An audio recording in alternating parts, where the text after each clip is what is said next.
Fala pessoal, boa noite, obrigado a todos aí que estão nos assistindo. Estamos iniciando mais uma live das quartas-feiras, né, como já é de costume. E hoje falaremos um assunto muito interessante, abordaremos um assunto muito interessante, que são os veículos elétricos, as baterias de lítio, toda essa situação, né, de novidade que está chegando aí, esse mercado, né? E aproveitando também para anunciar os nossos treinamentos. Ao longo da live nós estaremos mostrando aí os posts dos treinamentos que teremos no final do mês, certo? Então teremos 2 treinamentos, um no final do mês de agosto, né? Um com o Roberto Saldo de eletrificação veicular e o outro com o Fred da T-Box do Rio de Janeiro, um amigaço, um parceiraço nosso, né? O Fred que está trazendo a turnê internacional aqui para o Brasil, um profundo estudioso do assunto, uma das pessoas mais capacitadas que a gente conhece sobre esse assunto de veículos híbridos e elétricos também. Então, só fera, né? O Sérgio aqui, que é especialista em baterias, hoje nos brindando com sua presença. E o Roberto Saldo, que é bem conhecido de todos, né? Já tem grandes trabalhos na área e todos conhecem. Então, vamos iniciar a nossa live, né? E fique à vontade, mande sua pergunta, vamos trocar informações, trocar experiências também, né? E obrigado aí aos que estão nos assistindo, Rogério lá de Belo Horizonte. Obrigado, Rogério, sempre aí conosco aí, dando uma força. Obrigado mesmo. Roberto. Boa noite, Celso. Boa noite, Sérgio. Boa noite a todos que estão assistindo aí. Um prazer estar aqui de novo, né? Vamos falar um pouquinho mais sobre veículos elétricos aí, que é um assunto que está borbulhando, né? Tem muita coisa nova acontecendo aí. Vamos falar um pouquinho sobre esse assunto aí. Legal, Sérgio. Boa noite a todos. Hoje nós vamos conversar muitas coisas a respeito das novas tecnologias em baterias, principalmente as de lítio, que são as de grande emprego na área de veículos elétricos e eletrificação. E a gente vai fazer um bate-papo bacana aí sobre o que está chegando para nós aí, o que vai ser possível fazer num primeiro momento, né, e a longo prazo também. Legal. Sérgio, eu começo perguntando, o pessoal tem muita dúvida, pergunta bastante, o que significa o C da bateria? Por exemplo, a bateria tem 2C, 3C, o que é isso? Como é que isso funciona? Esse Czinho, ele funciona como um fator de carga que o fabricante disponibiliza para o cliente. Esse fator de carga e descarga, ele funciona da seguinte forma. Se uma bateria ela me dá 5 ampere-hora de capacidade de energia, né, de fornecimento, isso quer dizer que em 1 hora eu consigo tirar 5 amperes dela.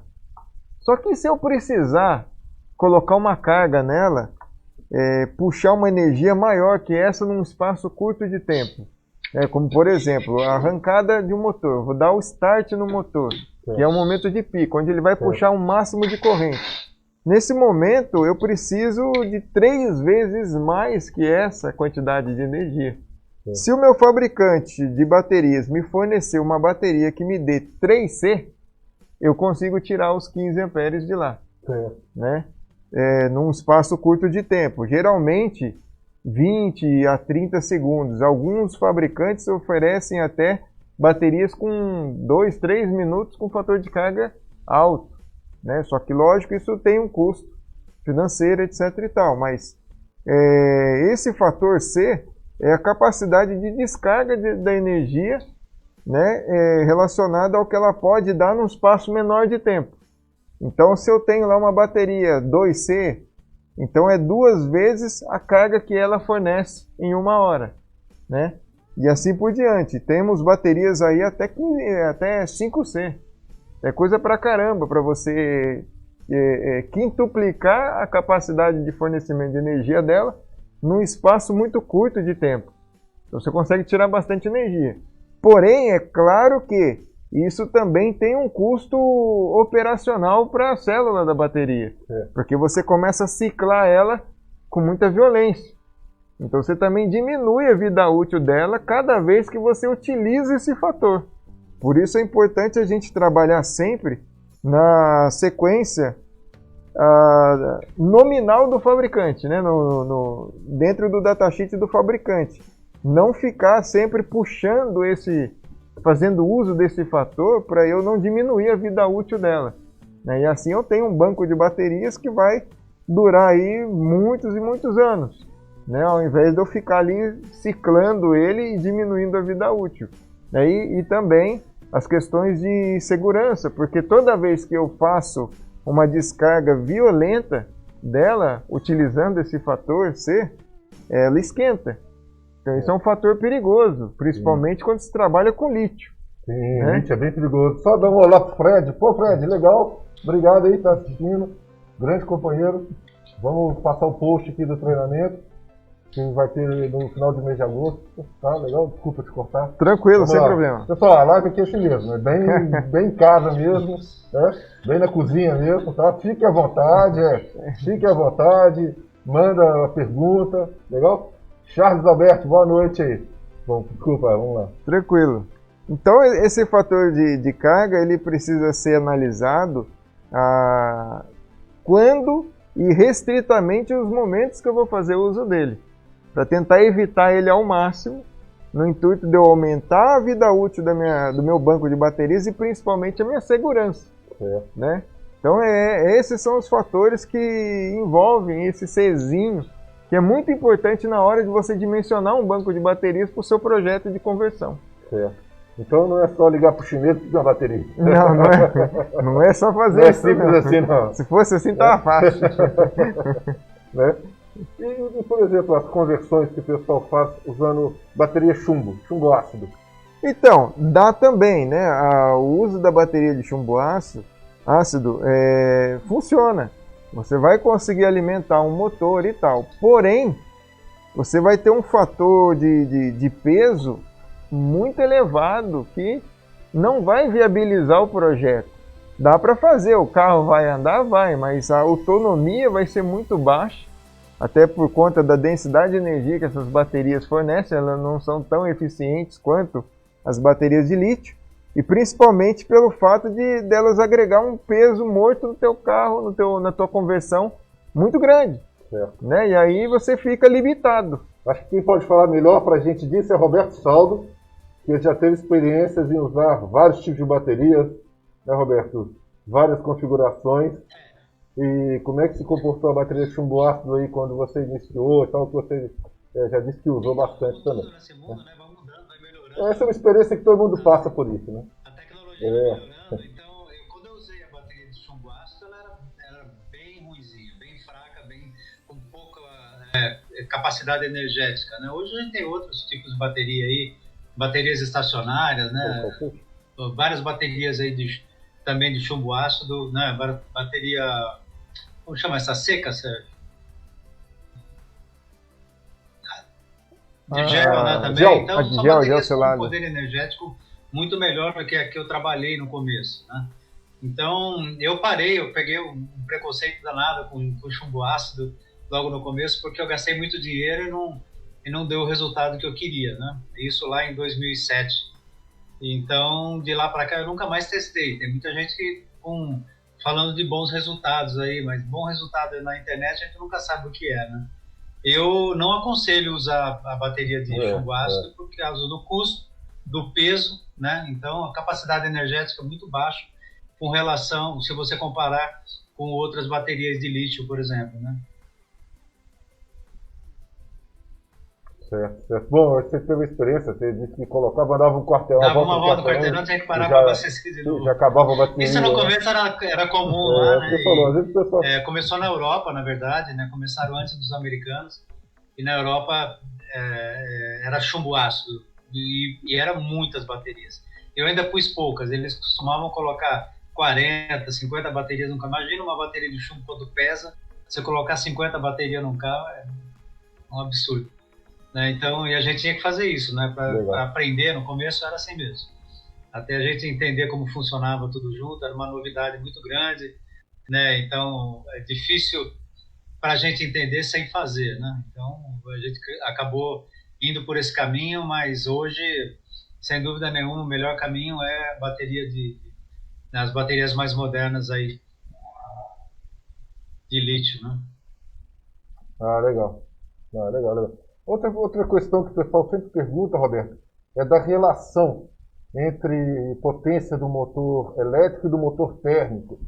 Eu tenho um motor lá no meu carro, tem 60 cavalos, tal, não sei quantos quilowatts. E qual motor elétrico eu coloco? Isso é muito relativo, é muito complicado você falar assim, porque depende muito do veículo, né? Vários fatores aí alteram esses cálculos, né? Um deles é o peso do veículo, o segundo é a autonomia, aerodinâmica, né? Então, aonde você vai andar, então muitos fatores aí alteram isso aí, porque como a gente sabe, um veículo é projetado e dimensionado para aquele motor que ele está disposto a usar, né? Então eles vão usar um motor a combustão que tem uma característica diferente dos motores elétricos, né? Então quando você compara numericamente os dois motores, nem parece que o motor elétrico é tão bom assim, né? Mas quando você põe ele no carro e vai andar, você percebe a diferença no pé. A gente já está acostumado com isso aí, né? Essa semana mesmo nós tivemos um exemplo disso aí, que a pessoa reclamou dos números e depois, quando andou no carro, percebeu que realmente tinha diferença por causa da resposta muito mais rápida em termos de torque, né? Eu costumo falar, erroneamente, porque tem muita gente que pode não concordar comigo, mas eu costumo falar que se você usar o motor elétrico com 40% da potência do motor a combustão que você tem no seu veículo atualmente, ele vai dar o mesmo resultado, né?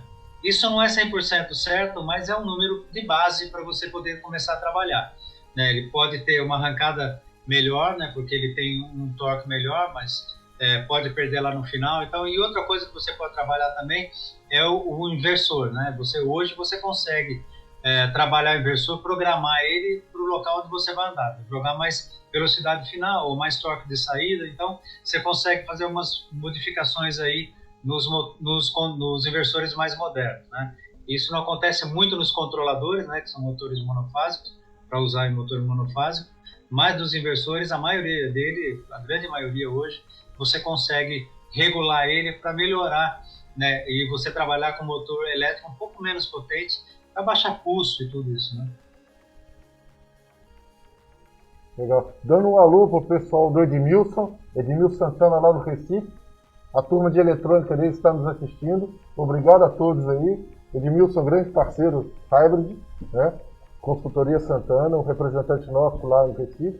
Obrigado aí pela audiência e por prestigiar a nossa live aí. Bom, vamos continuar aqui com o nosso bate-papo, né? Sérgio, bateria lítio-ferro-fosfato, lítio-ferro, lítio não sei o que e tal. Quais são os tipos que a gente tem no mercado aí e tal? Historicamente, aí, como é que funciona isso aí? Então, Celso... Por que é melhor a lítio-fosfato, a lítio-ferro? Como é que é isso?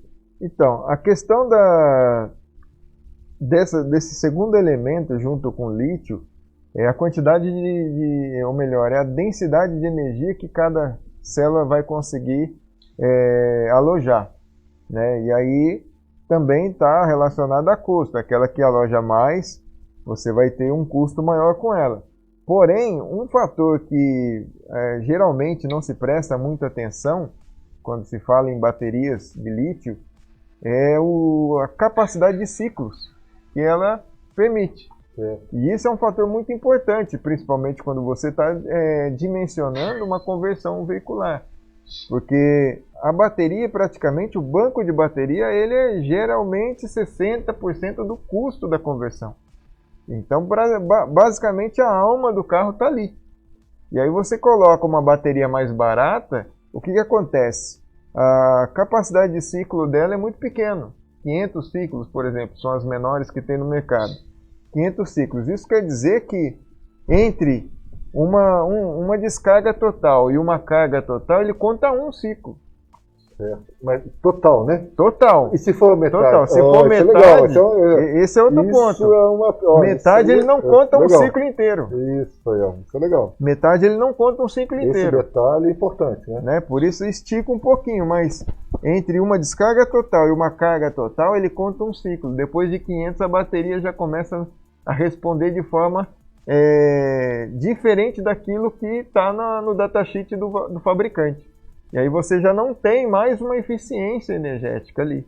Puta, então quem vai projetar um BSM, que é um gerenciador da bateria ali, né? Exatamente. Puta, o cara tem que ver cada célula como está. Ou seja, esse projeto desse BSM, né? Assim, não é só ligar para a China e querer comprar um. Não é só ligar para a China e querer comprar um. Ele tem que saber conversar com o tipo de bateria que você está usando. Aí você tem que informar ele, né? Por quê? Porque cada bateria que utiliza-se hoje, ela tem níveis máximos de recarga. Né? Qual é a tensão que eu vou usar para carregar? Qual a tensão que eu vou considerar como carregado?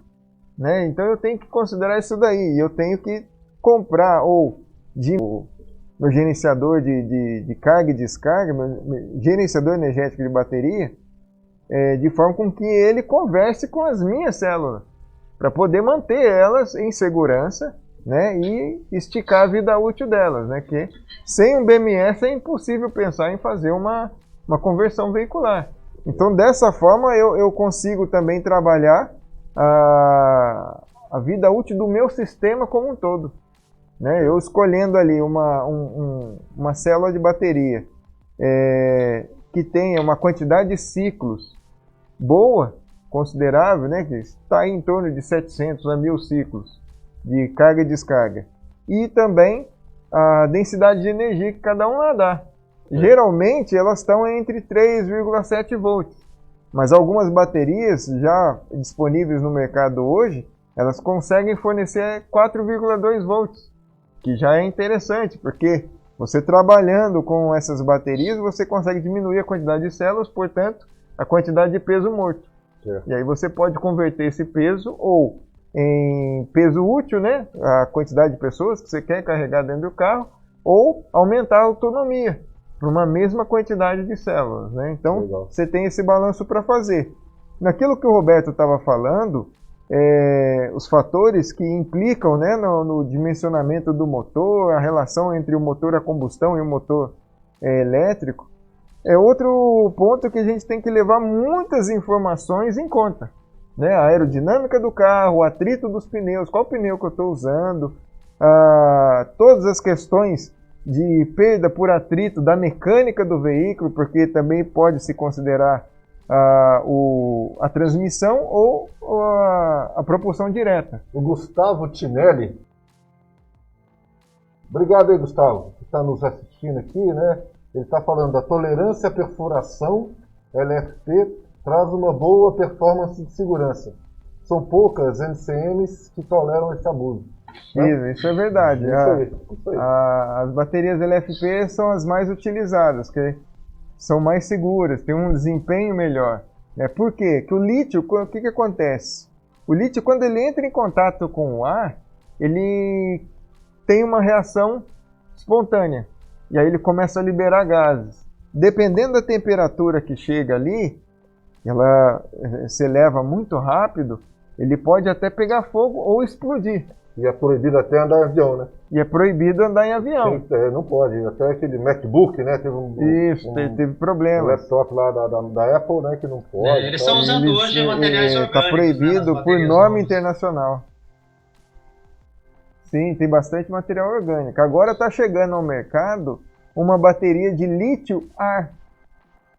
E ela é extremamente segura em relação a isso. Caso ela se rompa, né, ou seja perfurada e entre em contato com o ar externo.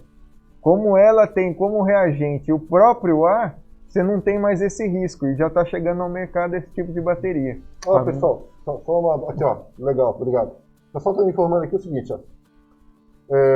Só um parênteses que a gente colocou, a gente postou a chamada dos treinamentos, né? E o curso do Fred, do T-Box, para veículos híbridos, é com NR10, certo? É com NR10. Para o curso do Roberto Saldo, que já vendemos aqui umas 3 vagas aqui na live agora, aqui, obrigado, hein, tem pessoal aí, né? O pessoal aqui do apoio tá nos informando aqui. Então, o curso do Roberto já está com a vaga limitada, hein, pessoal? Quem estiver interessado, entre em contato, porque já estamos começando a ter vagas limitadas. O curso do Roberto é sobre conversão, eletrificação, né? que popularmente a gente chama de conversão carro elétrico, certo? Tecnicamente seria eletrificação veicular. Beleza? Então quem estiver interessado, depois liga aí, né, e faz aí. E o do Fred tem a NR10, o curso de híbridos e elétricos aí. E se ligue também na turnê internacional, legal? Bom, vamos continuar lá. Né? Então, a ideia é essa, que sejam desenvolvidas novas tecnologias e baterias de forma com que barateie o custo final para o consumidor e seja muito mais seguro, né? E o Brasil está saindo na frente nessa história. Norte de Minas ali, né? Norte de Minas. Produtor de lítio, né? Tá uma briga danada lá em Minas, porque querem colocar a fábrica em Juiz de Fora. É verdade. Os caras querem tirar lá do Norte de Minas, lá onde o pessoal precisa, né? Que é a região de Capelinha ali, que é Vale de Jequitinhonha ali e tal, e trazer para Juiz de Fora. Porra. E aí tá tendo esse embate de política e tal, né? Mas eu estava ontem falando com um amigo, um americano até, e a gente sempre discute esse assunto, porque a gente fazia parte lá do clube dos veículos elétricos, e ele estava falando, o que nós vamos fazer com as baterias que estão aí, né? Porque com as novas tecnologias chegando, vamos lá, a primeira Gigafactory continua fazendo, né, a bateria de lítio, fosfato de ferro, né? E estão começando a tentar mudar agora, mas já vem fazendo agora. Está sendo atropelada pela a quarta Gigafactory, que é na Alemanha, né? E que já estão começando a fabricar também. Então está saindo muita bateria com uma concepção considerada já antiga, né? Então, o que a gente vai fazer com essas baterias daqui a pouco, né? O ano que vem a gente já tem bateria de grafeno. Bom, a gente já está tendo bateria de grafeno aí, não tem para veículos elétricos ainda, mas já temos bateria de grafeno aí para outras aplicações. O que a gente vai fazer com essas baterias quando chegarem realmente as baterias modernas que estão sendo prometidas aí, né? Essa de ar é uma delas que já está até no mercado aí. Bom, a resposta é simples. O que vai acontecer é que essas baterias vão ficar mais baratas. Para vender, eles vão ter que baratear. Eles não tem como mudar uma fábrica inteira, né, parar de fabricar de repente e começar a fabricar uma outra bateria. Eles vão ter que baratear essa bateria, vender ela num preço mais razoável para poder vender mais. E isso vai facilitar para a gente, né? Nós que trabalhamos com conversão, ou até no caso do Fred que faz manutenção, tudo vai ser muito melhor para a gente. Com certeza não vão ter bateria num preço muito mais acessível. E está sendo legal porque, dentro que você falou dessas tecnologias, esse mês teve uma chamada da FINEP, né, que é uma fundação, né, de pesquisa do governo brasileiro, né, justamente dando dinheiro, né, para pesquisadores e universidades desenvolver tecnologia aqui no Brasil. Né, porque é muita coisa, é grafeno que nós temos, é o lítio que nós temos, e tem que né, exportar isso para depois importar bateria, é meio complicado, né? E aí a gente paga preço muito alto, né, para poder trazer isso de volta. Eu posso estar me empolgando demais, mas com certeza nós em pouco tempo, eu acho que em 4, 5 anos, nós vamos estar mandando nesse mercado. Tanto de lítio quanto de grafeno. Pô, tomara, hein? Com certeza. Tomara. Essa chamada da FINEP agora foi 50 milhões que o governo federal colocou. Essa terceira chamada que faz esse ano, acho que vai ter mais outras duas ainda. Né? Tem até um vídeo no YouTube do ministro Marcos Pontes comentando isso lá. E você vê que o governo está incentivando. Né? Essas notícias não aparecem, né? Mas você vê que o governo está fazendo. Para a comunidade científica, o Rota 2030 também, né? Que é um programa também do governo para melhorar as nossas indústrias, os nossos processos também, né? Da parte automotiva. Também injetou muito dinheiro nas universidades, no centro de pesquisa. Né? Então, bom, a gente está vendo que o governo está interessante. Né? Então, quem é pesquisador, fique de olho nesses dinheiros que o governo está colocando, nesses programas aí, né? O FINEP, o FAPESP, esses programas aí. Tem muito dinheiro aí. O país ele precisa começar a investir pesado em tecnologia e conhecimento do que está aí na vanguarda. Nós temos toda a matéria-prima para isso. E agora nós precisamos beneficiar essa matéria-prima. Podemos vender matéria-prima, Gustavo né? Tinelli está perguntando... Pronto. Exatamente. Então o Gustavo Tinelli está perguntando o seguinte, se essas baterias de lítio-A já estão sendo produzidas em larga escala, fabricante eu não sei. Eu sei que já chegaram no produto final. É a Panasonic? Panasonic. Ah, tá. Eu sei que já chegaram num produto final. Eu não sei se isso já virou produto comercial. Já estão fabricando, sim. Já estão começando a colocar no mercado.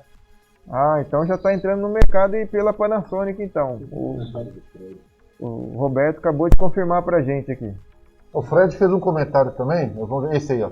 O ideal é não deixar entrar em descarga profunda e não deixar chegar no máximo de carga, para não deixar desbalanceada e com equilíbrio elétrico. Isso aqui que o Sérgio falou agora mesmo, acertando né? a tensão das células. Você tem uma carga máxima e uma descarga máxima também, né? Isso, que a bateria ela é o seguinte, ela fala para você, ó, eu consigo carregar até 4,2 volts de tensão e uma corrente aí de trabalho de 4 ampere hora. Beleza, só que ela não vai te fornecer isso exatamente. Por quê? Porque eu tenho como energia útil 80% desse valor. Os outros 20% são as margens de segurança para eu manter a vida útil dela. E é onde eu tenho que trabalhar com isso, onde eu configuro o BMS para manter isso sempre seguro nela. Porque se eu descarregar ela completamente, ela já começa a morrer. Ela já começa a perder vida útil e a responder de forma diferente. E o trabalho do BMS é justamente manter todo mundo no mesmo nível, evitando assim aquele efeito memória. E toda vez que eu vou carregar, eu nunca consigo chegar no pico. Aí eu vou sempre descendo cada vez mais e piorando a eficiência do meu sistema. O BMS ele evita que isso aconteça. E outra coisa interessante, muito pertinente da gente falar aqui, pessoal, é na segurança de quem vai fazer o trabalho. Então, mexer em carro elétrico, híbrido, é obrigatório ter o curso de NR10. Legal? Veja aí o curso de NR10. Por isso que vocês estão vendo aí o T-Box e o curso que a gente vai fazer aqui já está com o NR10 previsto para esse treinamento, certo? Para que você não tenha problemas futuros aí, tá? Se você é dono de oficina, se informe sobre isso, né? Porque um funcionário seu que se acidentar é complicação, certo? Elevador, né? O Fred mesmo hoje está montando lá um elevador que chegou para ele, porque não pode mais usar esses elevadores convencionais, porque senão você pode machucar, bater. Problema. O Fred está lá montando lá, certo? Então, pessoal, fica ligado, porque NR10 é o que está mandando aí, certo? Apesar de não ter uma legislação, tal, mas não é específica para carro elétrico, né? Mas fala, ajuda bastante. Indicação de NR10, né? Então, fiquem de olho, né? É sempre muito importante prezar a segurança. Né? Toda uma estrutura precisa ser observada para poder ter um trabalho com segurança com veículos elétricos ou híbridos. Por quê?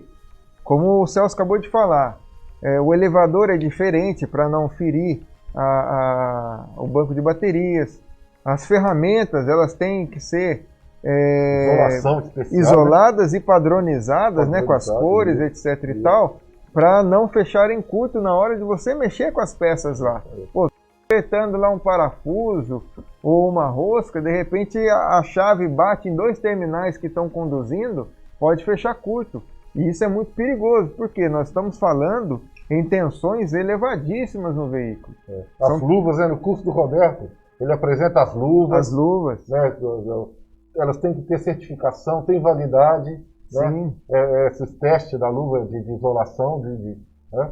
Exatamente. O Fred, no treinamento dele de híbridos, ele mostra as ferramentas, ele traz as ferramentas, ele traz as baterias, as isolações, né, o isolamento. Principalmente um outro fator que, quando a gente fala em conversão de veículo, né, principalmente, a gente tem em mente algo muito assim,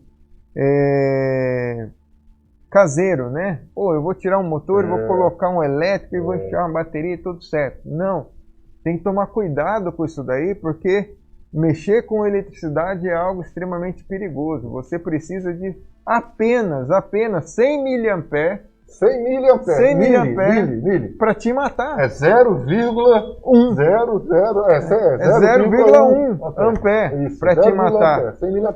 E uma célulazinha de bateria te dá pelo menos 3 amperes.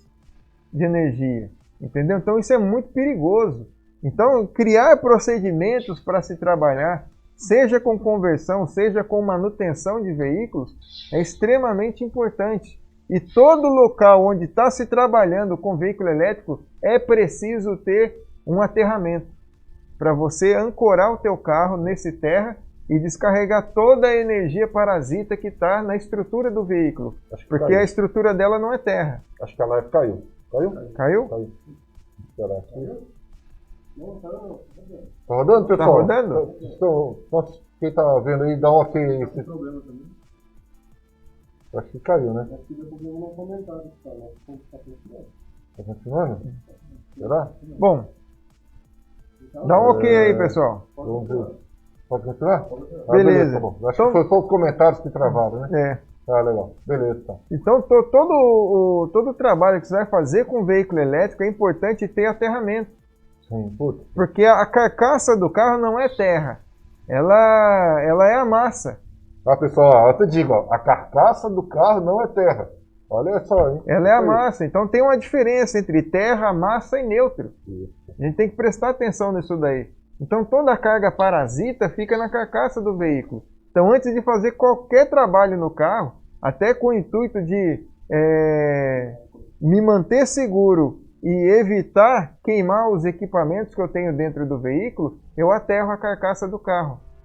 Então é importante ter essa atenção no procedimento, para evitar perigos e riscos de, inclusive, morte. Né? Porque nós estamos falando de tensões de 100, 200, 300 volts e energias numa densidade de 600 amperes. Então é coisa pra caramba. Tá? Não dá para brincar com isso daí. O pessoal está perguntando quem é a Tesla Brasil. Tesla Brasil é a empresa do Roberto Saldo, que hoje em parceria com a Hybrid, né? E também com o T-Box lá, do Fred lá, está oferecendo os treinamentos aí na parte de conversão, de eletrificação veicular, certo? E futuramente a gente, futuramente não, né? Que nós já estamos prestando serviço a outras empresas de conversão de eletrificação. Tem até um Jeep que está aqui, né? O pessoal que já nos visitou viu aqui, a gente está fazendo a eletrificação dele aqui. Desenvolvimento de equipamentos também, né? Falar do Tesla, desenvolvimento de equipamentos. Né? É isso aí. Legal. Desculpa, acho que te Não, tranquilo, a gente concluiu. Quem fez a consideração aqui, Guilherme, aqui foi Alex, essa consideração primeira aí. Mussolini, boa noite, Mussolini. Legal. Obrigado aí por participar. Não, de cima. A do Valério Marocchi. Na verdade, ele respondeu o Edmilson. Ah, tá. O Edmilson, o que o Edmilson perguntou? Vamos ver. Qual foi a pergunta do Edmilson? Acho que o Edmilson perguntou como é que soma a potência do híbrido com a do elétrico. Aí o Valério Marocchi respondeu: boa noite, Edmilson. Depende da razão de hibridização almejada. HR, Hybridization Rate, tem muito a ver com quanto de auxílio / substituição elétrica está se buscando. Um híbrido completo normalmente tem um HR ou uma taxa de hibridização entre 40% e 60% da potência total da powertrain elétrica. Ele faz uma nota lá, o Prius e Fusion. Quando a aplicação é para um HEV, um PHV, que é um plugin, né, que é de colocar na tomada, né, plugin lá da tomada, né, já vimos uma taxa de hibridização de até de 80%. Legal. Bom, obrigado aí pela resposta aí do Valério Marocchi. Legal. Valeu. Então essa é a relação, né? Porque você tem lá, isso é uma dúvida. Você tem a potência mecânica lá do combustão interna, né? E tem o elétrico também. Como é que eu somo isso? Qual que é a potência final que você vai me dar? Exatamente. Depende da taxa de hibridização. Obrigado aí. Essa é uma dúvida que todo mundo tem, né? Normalmente os híbridos não são todos iguais. Né? Eles trabalham com potências diferentes, né? A finalidade do veículo geralmente é diferente um do outro, né? Então, basicamente, o que faz economizar é a troca de gasolina por eletricidade. Então, quanto maior o poder acumulativo de energia você tem, maior é a economia desse veículo. Né? Eles trabalham normalmente com baterias pequenas, porque se aproveita muita energia também do freio regenerativo para deixar esse carro econômico, né? Mas a ideia de se fazer uma bateria cada vez maior é interessante, porque você consegue, ao invés de usar até 30% de gasolina, você pode baixar isso e usar muito mais energia elétrica, é muito mais barato, né? Não se faz isso hoje porque quanto maior o banco de bateria, mais caro é o veículo, né? Então, eles procuram não usar uma bateria muito grande, mas seria ideal. E o Gustavo Tidelli está comentando ali que em ônibus, né, chega a 600 volts fácil, né? Mais um motivo aí, né? O Tesla, né? O Tesla Modelo S usa 600 volts. Cuidado com energia elétrica, né? Ainda que seja DC, é perigoso. Sim. Ainda que seja de corrente contínua, né, a energia que a bateria fornece para o seu sistema, é perigoso. Porque eles estão falando de uma quantidade de tensão muito grande, né? E principalmente da quantidade de energia, né? A corrente que essas baterias conseguem fornecer é alto. Então você colocou o dedão lá, tirou, fez isso umas 2 vezes que seja, já tomou um chocão violento. E outra pergunta, vamos ver aqui, o que os instrutores acham aqui. É importante casar o motor elétrico com o inversor? Importantíssimo isso. Isso é importantíssimo. Por quê? Um motor elétrico, ele tem lá a potência que ele consome, a potência de pico, essas informações são fornecidas pelo fabricante. E ele também te dá a eficiência energética do motor, geralmente em torno de 90% a 98%. Se o inversor tiver uma eficiência energética menor, você está perdendo eficiência do teu motor, do teu sistema de propulsão. Então é importante você casar a eficiência energética do teu motor com a eficiência energética do seu inversor, para que você não perca tudo que esse motor pode te dar. Então não é só ligar para a China e pedir um inversor. Não. O que a gente mais vê é o pessoal pedindo kit. Né? A gente tá dimensionando um kit nosso aqui, Brasil, estamos fazendo as ECUs, né? Esse negócio do coronavírus atrapalhou a gente bastante, né, Roberto? Tal como todo mundo aí, né? Atrasou nossos projetos aí, mas vai sair. Uma solução nacional aqui, porque não é simplesmente ligar para a China e pedir um kit, né? Quem fez isso teve já algum dissabor. Isso. Né? O cara falou, eu pedi batata, veio cenoura. Né? Que nem a gente estava falando da bateria, a gente acabou não comentando isso. Isso é muito importante falar também. Tem muita gente que compra bateria na China com marca, né? Bateria de marca na China. Tem que tomar muito cuidado com isso. A China não é muito séria com relação a marcas, né? Obedecer certas regras. Então, o que a gente aconselha a fazer é sempre não comprar em quantidade muito grande, a princípio, fazer o teste dessas baterias usando o datasheet do fabricante original, né? E depois do teste, sim, aí você pode comprar sem medo, mas em geral essas baterias de marca vendidas na China não acompanham a mesma capacidade original, né, dessas baterias em outros lugares. Isso é muito importante, esse casamento da bateria com o motor elétrico, né? O grande lance não é só pedir, é saber o que você quer. É dimensionar. É dimensionar. O dimensionamento é a alma de todo bom projeto, né? O dimensionamento pode economizar muito dinheiro, até salvar um projeto dimensionando.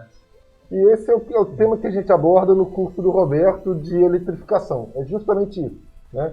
A gente traz aqui o Sérgio, o Romeu também, que é um especialista nisso, né? Já estrutural. Trabalhos com grandes empresas nacionais aqui, né? Nessa parte de dimensionamento na dinâmica veicular. Então tem o Sérgio, tem o Romeu, que vão falar sobre isso, né? Vão ensinar.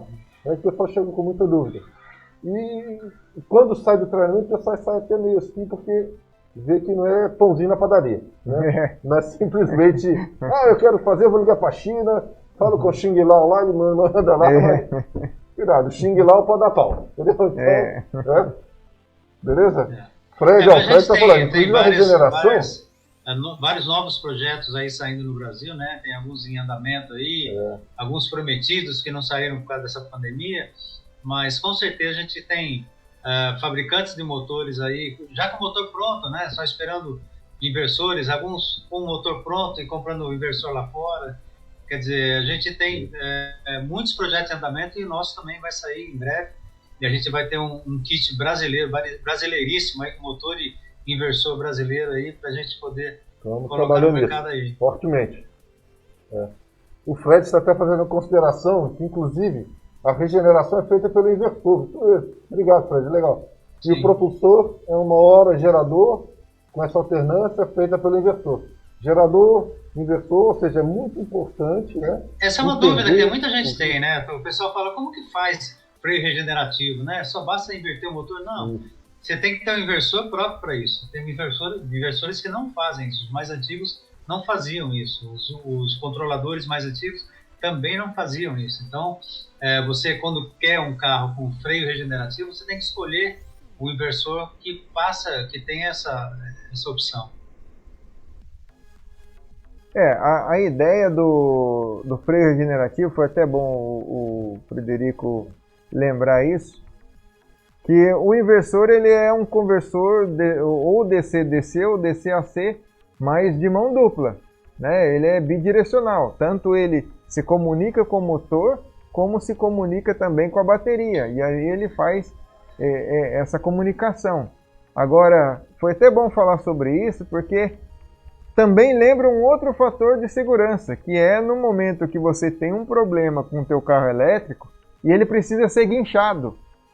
Né? Aí você liga pro vizinho, camarada, vem cá, traz sua caminhonete, eu tenho uma corda aqui, nós vamos puxar meu carro lá para a garagem. Não pode fazer isso. Não faça isso. Não faça isso. Por quê?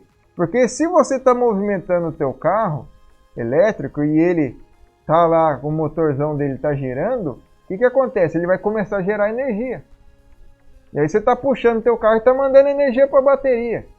Numa dessa, a bateria pode explodir, se pode sobrecarregar. Se o motor for instalado na transmissão, não tem problema, porque você desengata e acabou, ele para, né? Mas existem os motores de roda, o motor diferencial, aí tem que tomar muito cuidado mesmo. É como um câmbio automático, né? Você não pode arrastar esse carro, isso pode causar danos para ele. Exatamente, então tem todo um processo que você precisa estar tomando ciência dele para que não ocorra acidentes. Cabine de pintura. Cabine de pintura, outro problema. É outra situação. Cabine de pintura. Que o cara vai lá, vai pintar o carro e depois vai colocar ele lá para secar a pintura. Mete aquelas lâmpadas extremamente quentes. Cuidado com a temperatura nas baterias. Tem que ser monitorado esse tipo de coisa também. Né? E aquele negócio, né? Enquanto o carro está novo, é maravilha, né?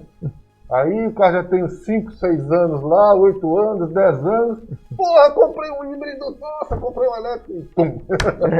Tomei um choque. Então tem que tomar cuidado com isso, pessoal, né? Muito importante, né? E principalmente orientar o cliente, né? Principalmente porque... E se informar. Porque o seu cliente, assim, é uma questão de tempo. Ele vai comprar um carro híbrido, ele vai querer ter um elétrico, ou ele, pelo menos ele vai ter a curiosidade de ter um. E ele vai na sua oficina te perguntar. Né? Então, quanto mais bem informado você for, se você estiver, né, melhor você vai poder atender seu cliente e vai passar para ele confiança. Né? Exatamente. E assim, essa transição de combustão interna para elétrico híbrido, né, o seu cliente quer continuar te procurando, porque você mexia bem no carro de combustão interna dele. E se ele comprar um carro híbrido elétrico, é você que ele conhece, é você que ele confia. Né? Então, pessoal, muito estudo, né, como o Fred disse, muita informação, né? Porque é isso que vai garantir a perpetuidade do trabalho na oficina. É bastante informação. É claro que a gente não vai virar expert no assunto, né, da noite para o dia ou lendo meia dúzia de livros. Né? E claro, a experiência você vai adquirindo colocando a mão na massa, né? Fazendo a coisa acontecer e conhecendo os desafios que vão aparecer ao longo da estrada. Né? Mas é importante você ter a base bem sólida, porque aí um desafio não se torna uma montanha intransponível na sua frente. Ele se torna exatamente uma oportunidade de aprender mais. Ventilação da bateria. Né? A bateria tem que ser muito bem ventilada, muito bem arrefecida, né? Porque senão ela esquenta. Né? Vamos lembrar de novo, toda vez que eu estou tirando carga da bateria ou colocando carga de volta nela, ela aquece. Agora, se eu fizer aquele sanduíche de bateria e colocar lá, aquela que está no meio, aquela célula que ficou ali no meio, ela vai aquecer mais, porque ela vai adquirir a temperatura das outras vizinhas. E aí eu tenho que garantir com que ela consiga se arrefecer, senão ela vai esquentar demais e vai detonar todo o meu banco. Aí vai virar uma bola de neve. Isso é importante falar, porque como hoje os veículos, a maioria dos veículos trabalham acima da sua capacidade, né? Trabalha ou no limite da sua capacidade por um tempo muito grande, é normal que isso aqueça, né? Todo o sistema aqueça demais. E o que eles têm feito hoje, isso é um diferencial da Tesla também.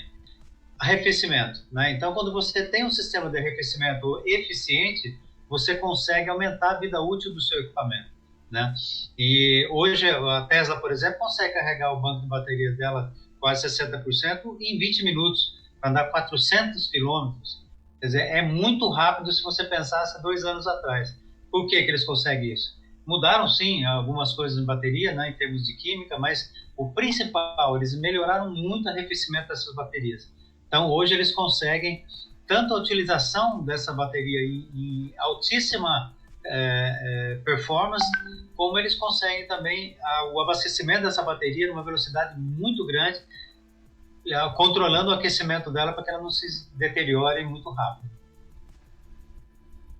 Vamos entender um pouquinho isso daí.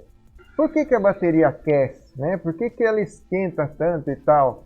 Né? Essa questão que o Roberto falou a respeito do sistema da Tesla.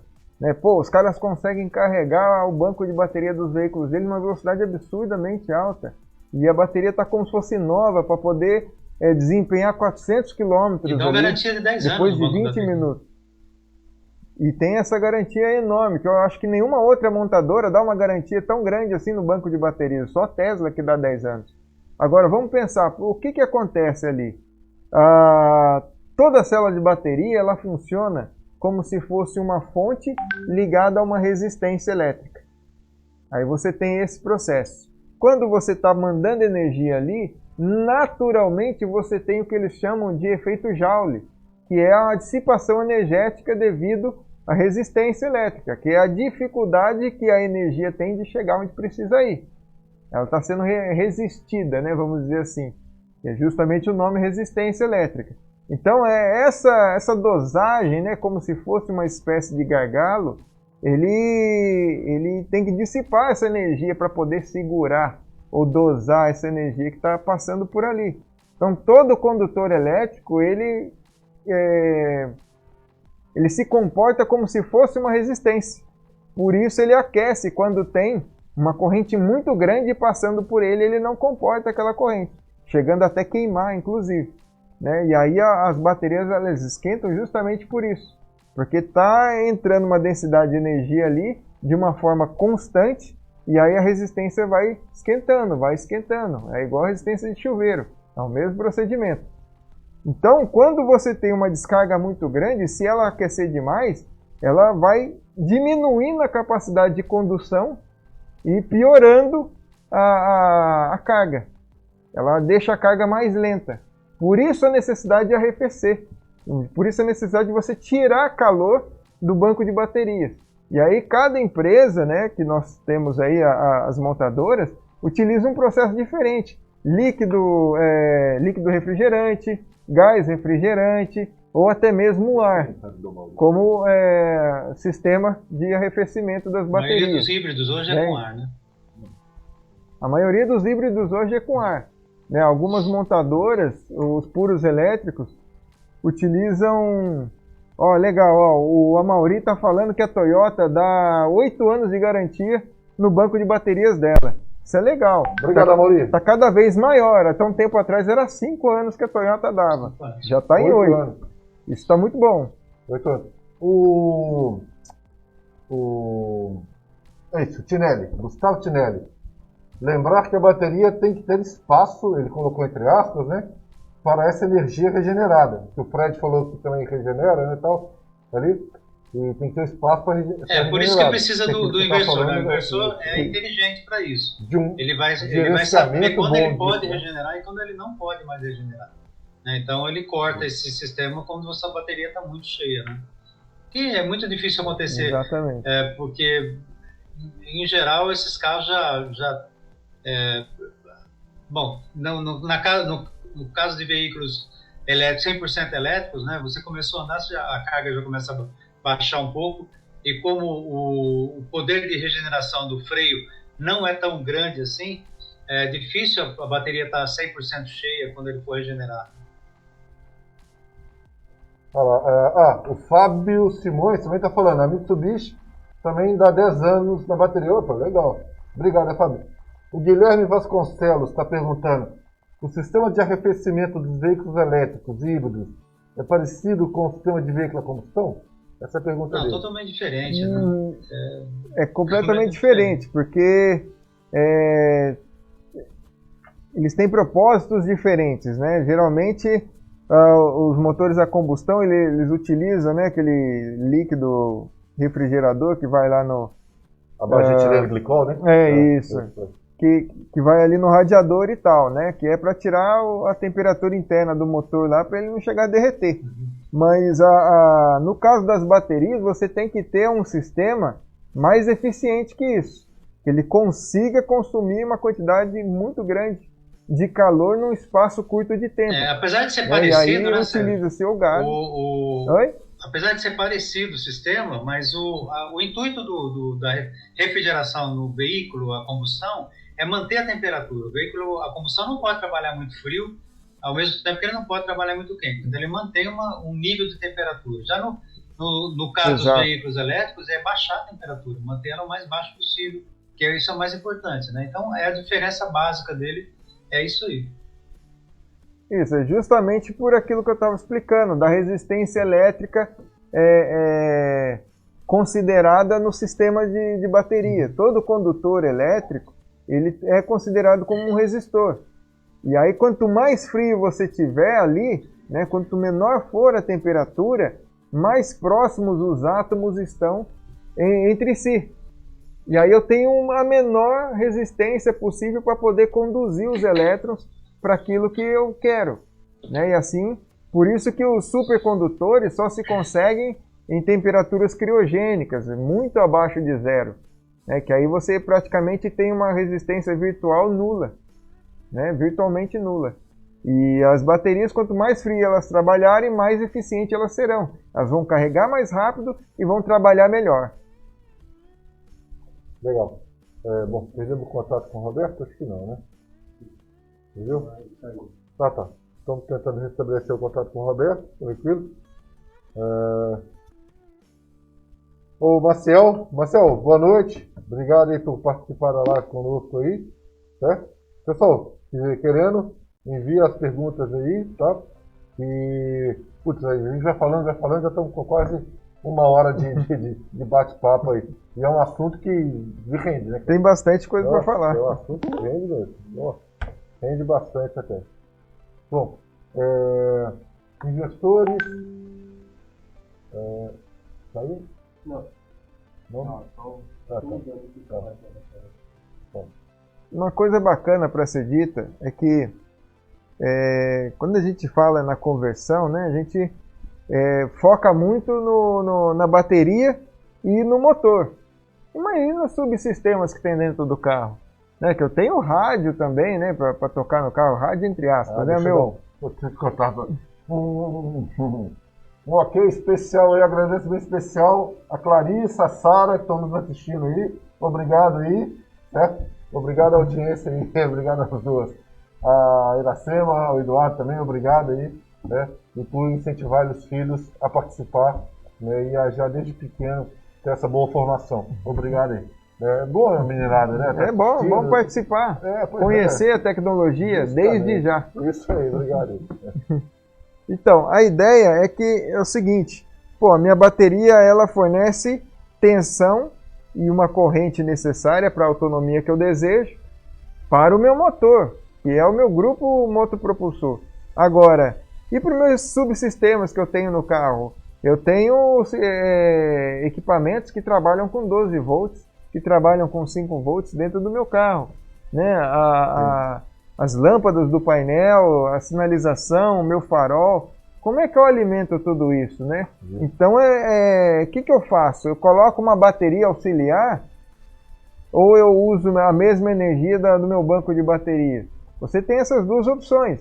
Aí você tem que pesar aquilo que está mais prático e adequado ao seu sistema, né? Ao seu projeto.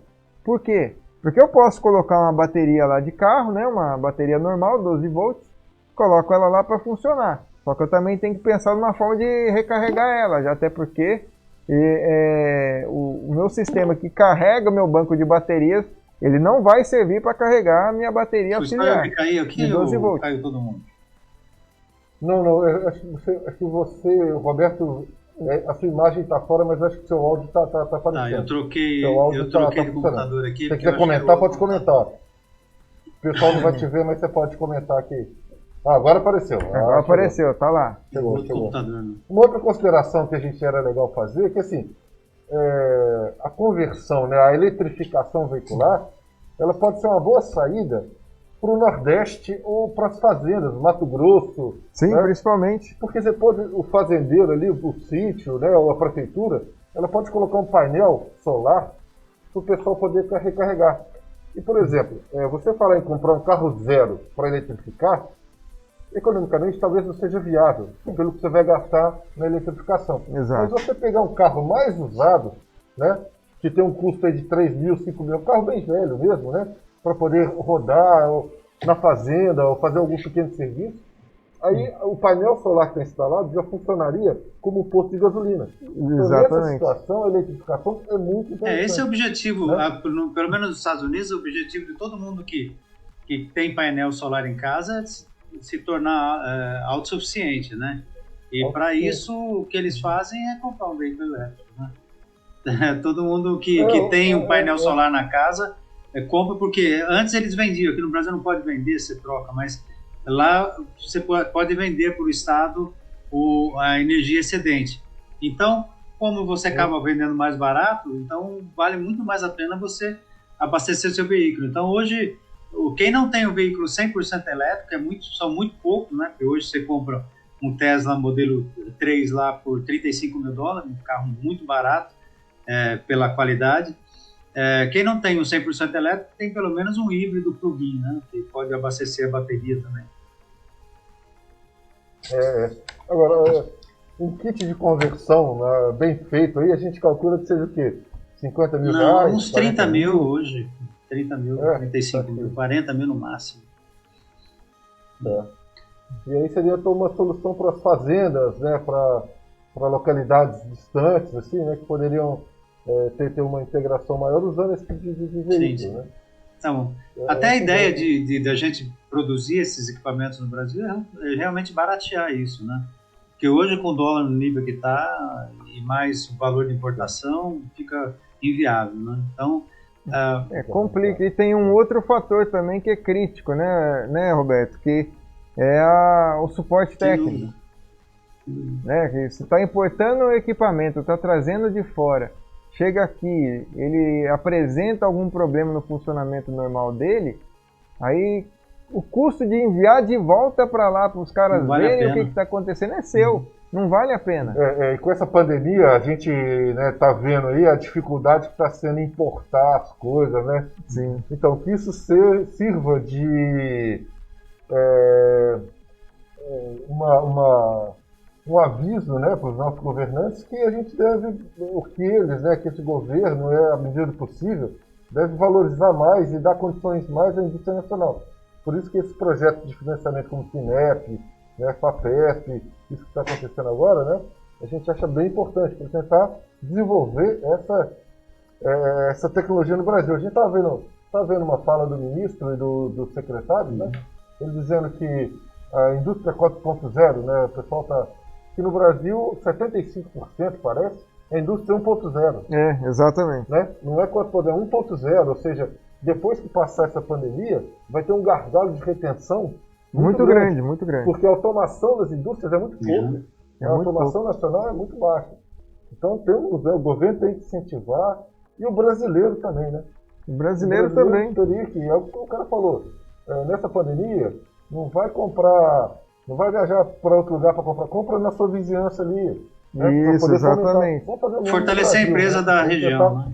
A empresa da região. Ó, legal, o Valério Marocchi, ele está dizendo o seguinte, que essa relação em questão do gerenciamento térmico do banco de baterias, é importante a gente deixar claro que quanto mais frio, melhor, não é totalmente verdade. Isso é dizendo de forma popular, né? Quanto mais frio, melhor. É claro que as baterias precisam trabalhar numa temperatura ótima, que é ambiente, está determinado pelo fabricante lá. É o que eu falei no início, né? Que eu falei no início. O datasheet lá, né? Que a ideia não é colocar ela dentro do freezer para poder trabalhar, mas evitar com que ela sobreaqueça. O que eu tentei colocar foi a diferença entre o veículo a combustão interna, que tem que trabalhar com uma temperatura ideal para ele, né? Isso normalmente é controlado pela válvula termostática, mas no banco de bateria não, você trabalha com a temperatura ambiente. O ideal seria que ela trabalhasse com temperatura ambiente aqui no Brasil, né? Lógico que você não vai andar lá no Polo Norte a 50 graus abaixo de zero e querer que a bateria trabalhe nesse nível de temperatura, né? Aí sim, você tem que aumentar a temperatura para que ela fique numa temperatura mais adequada, né? Isso é especificação dada pelo próprio fabricante mesmo.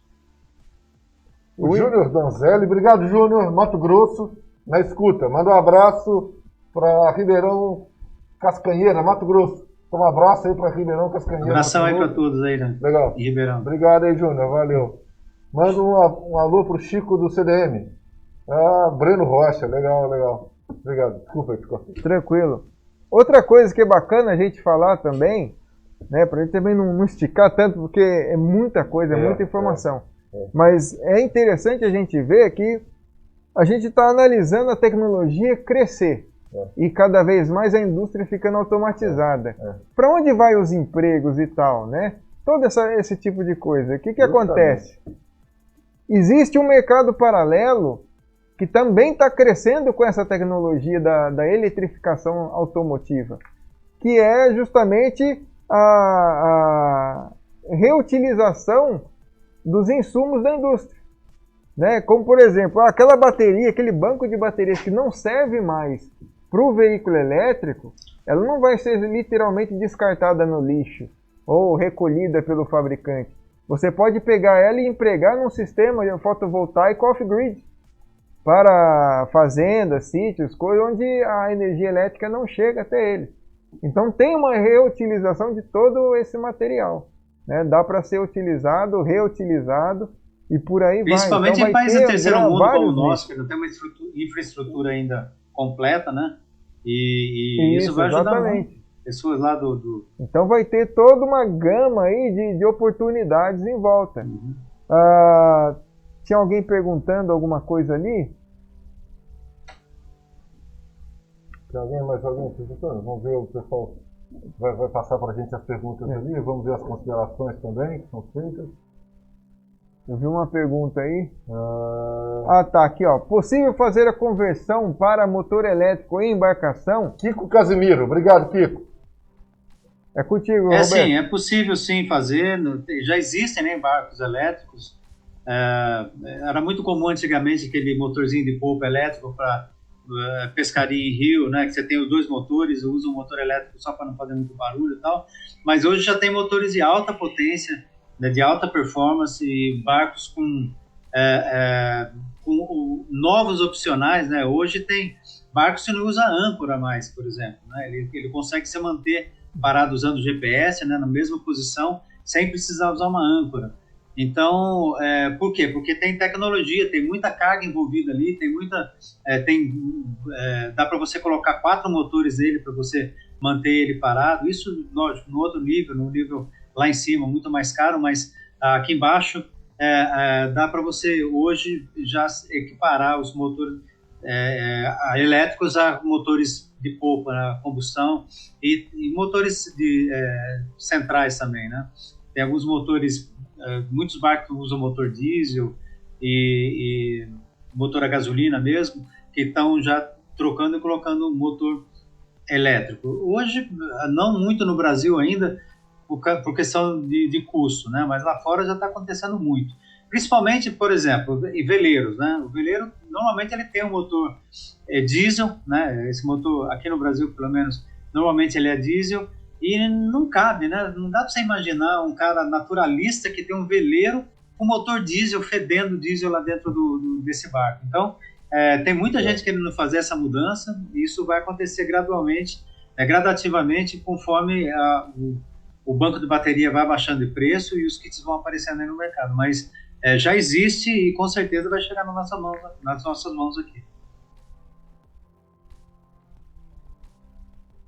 Legal. Mais alguma consideração?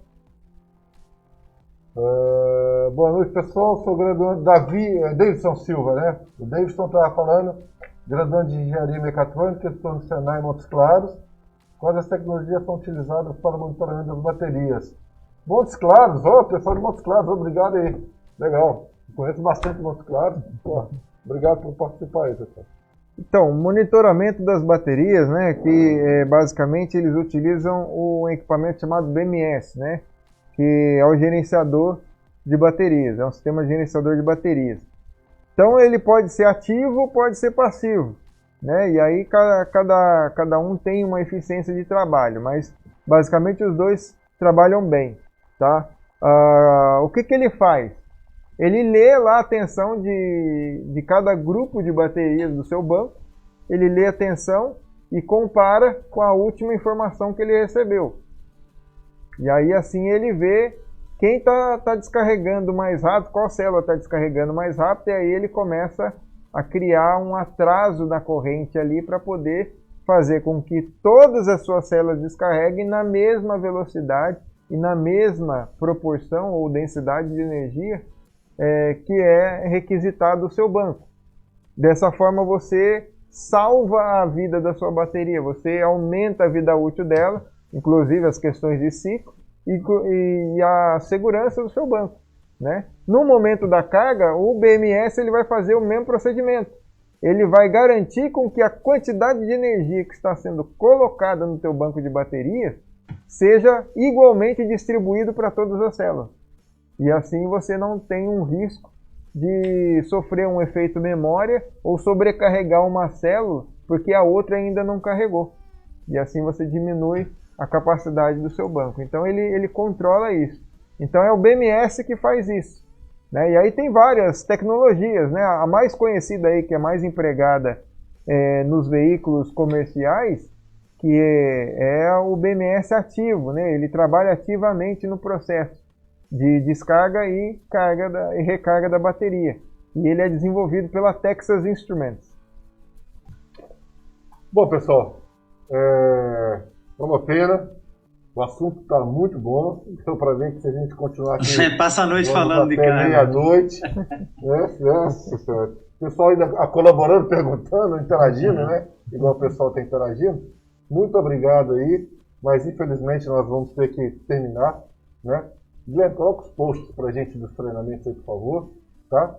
E vamos ver se, talvez semana que vem, a gente pode repetir essa mesma live. Isso, até pedir para o pessoal deixar perguntas aí na live, né? Porque a gente vai anotando e na próxima live a gente pode responder essas perguntas também, né? Vamos ver se na próxima a gente consegue convidar o Romeu também para poder falar um pouco sobre dinâmica veicular. Se o Fred estiver disponível também e puder participar da próxima live também, vai ser legal. A gente faz um bate-papo, né? Vai ser legal. Então, pessoal, obrigado a todos. Ao Mauri, Senai, pessoal, obrigado a Mauri também.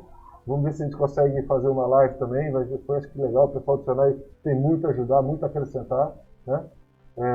Muito a colaborar para a divulgação da tecnologia.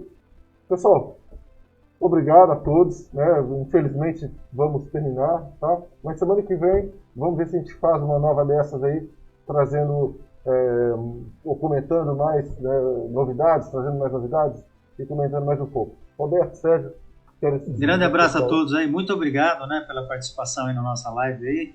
A gente acaba passando a hora muito rápido, eu nem vi que já tinha passado mais de uma hora aí, mas é porque a gente gosta muito do assunto. Então, se você tiver dúvidas ainda, quiser inclusive colaborar também com a nossa live, pode deixar aí perguntas ou sugestões aí nos comentários aí, que a gente vai estar falando sobre isso na próxima aí. Tá bom? Muito obrigado a todos, um ótimo final de semana para vocês aí, a gente não vai se ver mais até lá, então um ótimo final de semana, até a próxima live. Um abraço. Um abração, Celso, um abração, Sérgio. Obrigado aí. Muito obrigado, pessoal, até uma próxima live aí, e sempre que tiver perguntas e tal, coloca aí o vídeo, vai ficar disponível na internet, coloca lá a tua pergunta para a próxima live para a gente estar trabalhando em cima das respostas, estudando cada vez mais e trazendo mais conteúdo para vocês. Já vi aí que tem alguém fazendo TCC na área aí de eletrificação. Se quiser orientação, pode ter a nossa ajuda. Aí, pessoal, com certeza. E justamente isso. Mande pra gente o que você está fazendo. O que você faz em relação a veículos elétricos e híbridos e eletrificação. Qual a sua experiência? Quer participar da nossa live? Manda pra cá. Quem sabe a gente convide, né, um de vocês para participar conosco, para interagir. Não é isso? Forte abraço, pessoal. Obrigado, gente.